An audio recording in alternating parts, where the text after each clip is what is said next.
Grâce à l'attention que le développement personnel lui accorde aujourd'hui, le stoïcisme est l'école de pensée sur le devant de la scène d'Internet. Et la dimension du stoïcisme la mieux connue par le grand public et la mieux diffusée par le pipeline du développement personnel, ce sont bien les considérations morales concernant la contrôle, la retenue et la maîtrise des émotions pour faire entrer le cours de sa vie et ses actions en accord avec la nature, avec un grand N. Là-dessus, sur ces considérations morales, je ne vais rien vous apprendre de nouveau. Surtout si vous connaissez déjà ce qui est diffusé par le développement personnel. Pour cet épisode pilote, je vous propose surtout de prendre un peu de recul sur le stoïcisme tel qu'il est souvent présenté. Pour être plus précis, et pour m'éviter de me disperser alors que j'apprends seulement à parler dans un micro, on va se concentrer sur quelques critiques du stoïcisme qu'on entend rarement. Je vais essayer de rendre ça assez général, faire en sorte au maximum que cette critique soit le point d'entrée pour d'éventuels futurs épisodes sur le stoïcisme. Parce qu'il y a effectivement tellement plus à dire sur le stoïcisme que l'aspect personnel qu'on utilise aujourd'hui sur la question des émotions. On va juste résumer cette histoire de contrôle des émotions en disant que la maîtrise de soi est vertueuse pour le stoïque. Le but d'une bonne vie serait d'user de cette maîtrise pour accorder votre raison avec les desseins que la nature a pour vous. Et c'est un beau projet qu'on nous propose là. Dans ce monde si complexe et stressant, pas étonnant que la philosophie morale des stoïques soit un marronnier des philosophes médiatiques. On ne s'attardera pas sur le fait que cette riche philosophie soit trop souvent traduite en « Ne vous occupez de rien d'autre que vous et continuez votre vie comme si de rien n'était. Pas besoin de vous inquiéter du reste car vous n'y pouvez rien. » En cela, on peut dire que les apôtres de cette solution n'ont réellement rien compris au stoïcisme. Mais il me semble aussi que les mêmes disciples, les plus sérieux de la doctrine stoïque, sont dans une logique d'échappement aux contraintes modernes, plus que dans une approche de paix avec la nature et de paix avec le destin. Ce serait aussi en quelque sorte une erreur d'interprétation, une appropriation bancale de cette philosophie. Bon, on va dézoomer pour comprendre où je vais en venir. Le stoïcisme, c'est une école de l'âge classique. L'âge classique comprenait la Grèce antique, entre la mort d'Alexandre le Grand et la mort de Cléopâtre. Sur cette période de temps à peu près. C'est donc une philosophie de l'âge classique grec qui deviendra ensuite à la mode à Rome. Ce n'est pas la bourgeoisie romaine qui construit cette philosophie, ce sont bien les Grecs, et les Romains l'entretiennent et la diffusent ensuite. Au fondement du stoïcisme, il y a 3 disciplines qui s'articulent comme un seul corps vivant, la logique, la physique et l'éthique. Cette expression de corps vivant, qui articulerait ses membres, provient d'un des fondateurs du stoïcisme, Diogène Laërce.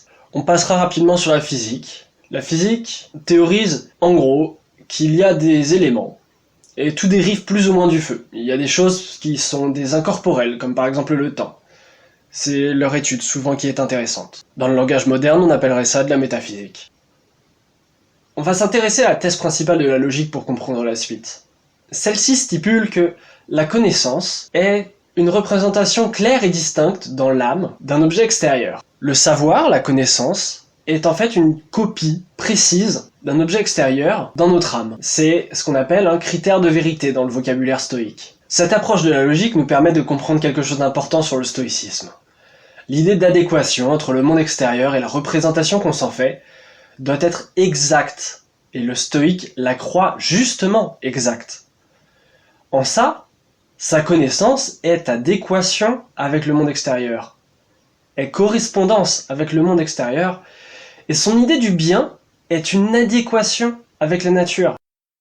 Maintenant, on entre dans la partie où je vous invite à prendre du recul sur le stoïcisme. Et je ne vais pas y arriver seul, je vais inviter un philosophe antique, Carnéade, un philosophe sceptique de l'école de la Nouvelle Académie qui a vécu au IIe siècle, avant Jésus-Christ, à Athènes, un contemporain des premiers stoïques. Malgré son impact sur la Nouvelle Académie et sa réputation impressionnante à l'époque, nous ne disposons que de propos rapportés pour parler de sa philosophie. Carnéade est donc assez mal connu aujourd'hui et il semble qu'il ne faudrait pas blâmer les adeptes modernes du stoïcisme de ne pas connaître ses critiques. D'après lui, il n'y a pas de critère de vérité. Il n'y a rien de tel qu'une représentation exacte dans l'âme. On ne connaît pas très bien l'œuvre de Carnéade, et là c'est Cicéron qui nous résume ce que Carnéade aurait dit en son temps. Il existe des représentations fausses. Ces représentations ne permettent pas une connaissance certaine. Si certaines représentations entre elles n'ont pas de différence, on ne peut pas distinguer le niveau de certitude qu'elle nous apporte. Et pour finir, le clou du spectacle, il n'y a pas de représentation vraie, distincte d'une représentation fausse. Ces arguments sont quelque peu théoriques. Pour mieux les comprendre, il faut prendre le temps de faire un focus sur le point essentiel de l'éthique stoïque.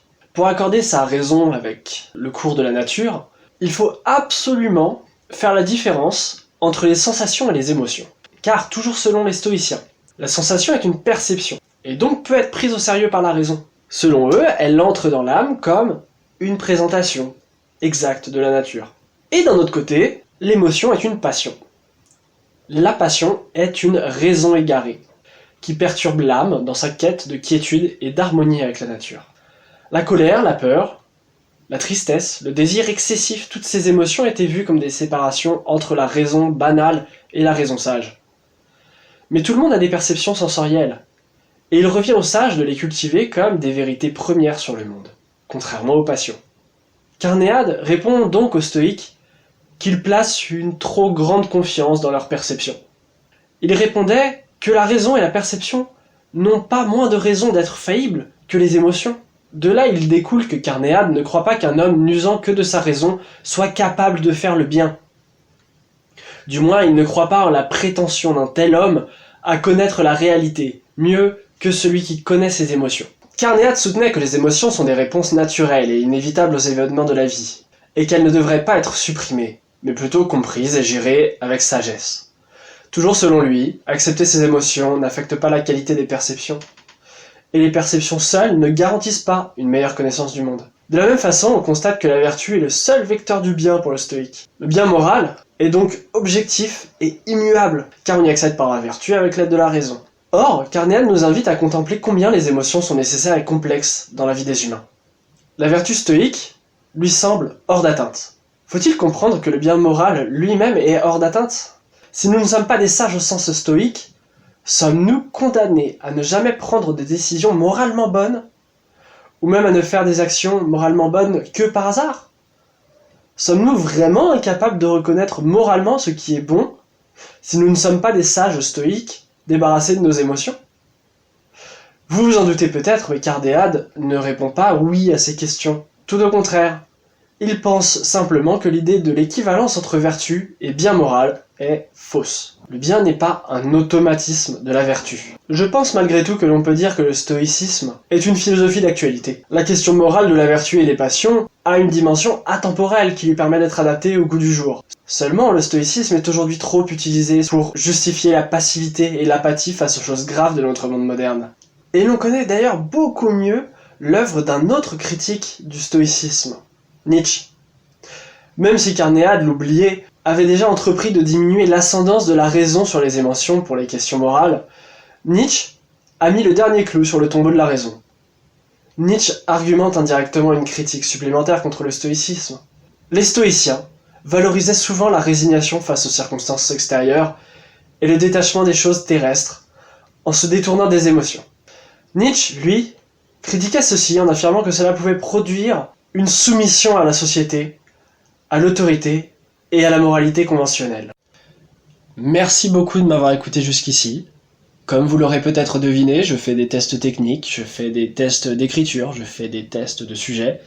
Si vous voulez voir où tout ça peut m'amener, eh bien abonnez-vous. Évidemment, sentez-vous libre de critiquer, de conseiller. Et à bientôt. C'était La Synthèse.